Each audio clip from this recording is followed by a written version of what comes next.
Assalamualaikum warahmatullahi wabarakatuh. Perkenalkan, nama saya Mila Sari, kelas 12 MIPA 2, nomor absen 22.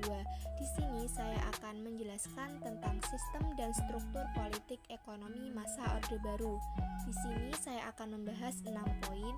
Yang pertama, apa sih yang dimaksud masa Orde Baru?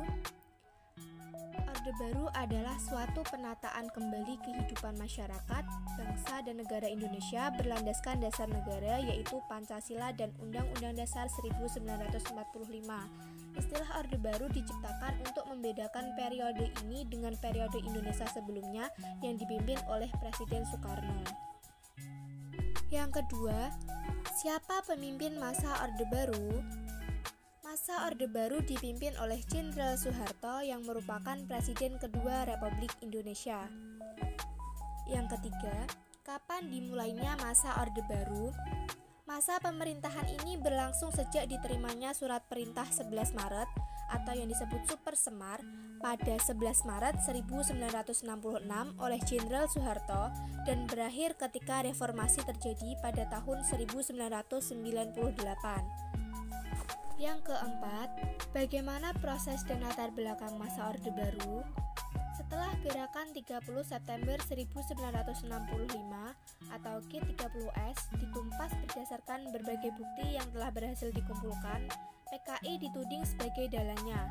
Hal ini memicu kemarahan rakyat. Bentrokan fisik antara masyarakat yang setia pada Pancasila dan Undang-Undang Dasar 1945 dengan massa PKI terjadi di Jakarta serta berbagai daerah di seluruh Indonesia. Sementara itu, untuk mengisi kekosongan pimpinan Angkatan Darat pada tanggal 14 Oktober 1965, Panglima Kostrad atau Pangkopkamtib Maijen Soeharto diangkat sebagai Angkatan Darat. Bersamaan dengan itu, dimulai tindakan-tindakan pembersihan terhadap unsur-unsur PKI dan ormasinya. Aksi itu terjadi di kalangan masyarakat luas.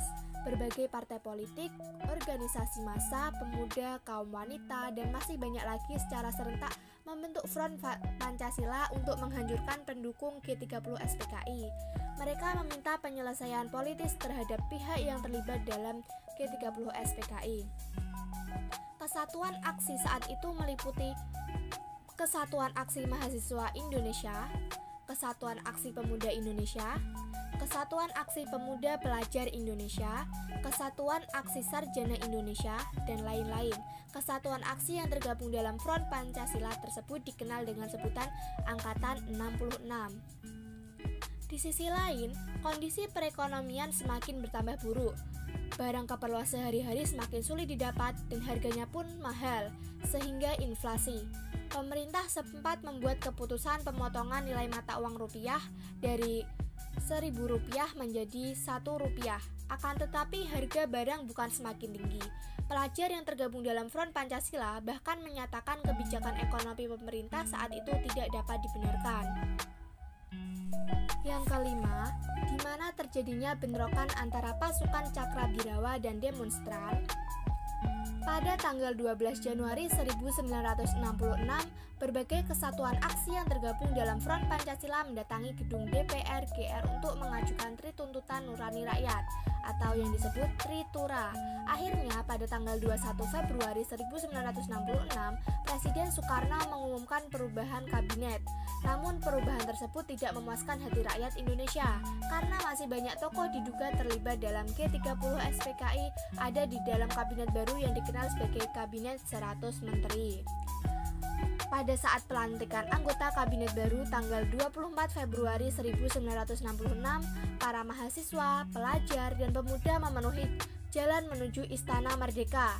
Aksi itu terjadi bentrokan antara pasukan Cakrabirawa dan demonstran.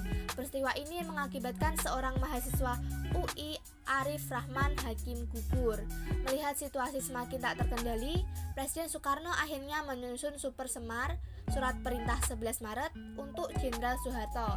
Isi Super Semar adalah untuk mengendalikan kondisi negara dan mengamankan wibawa pemerintah. Soeharto akhirnya mengatasi keadaan serba tidak menentu dan sulit terkendali. sehingga Orde Baru pun dimulai. Yang terakhir, mengapa masa Orde Baru gagal mewujudkan nilai-nilai Pancasila? Masa Orde Baru dianggap gagal mewujudkan nilai-nilai Pancasila karena yang pertama, terjadinya banyak kasus KKN, korupsi, kolusi, dan nepotisme. Yang kedua, pembangunan yang terjadi di Indonesia tidak merata, hanya terjadi di Pulau Jawa, dan terjadi sebuah kesenjangan pembangunan yang dimana terjadi di pulau-pulau lainnya.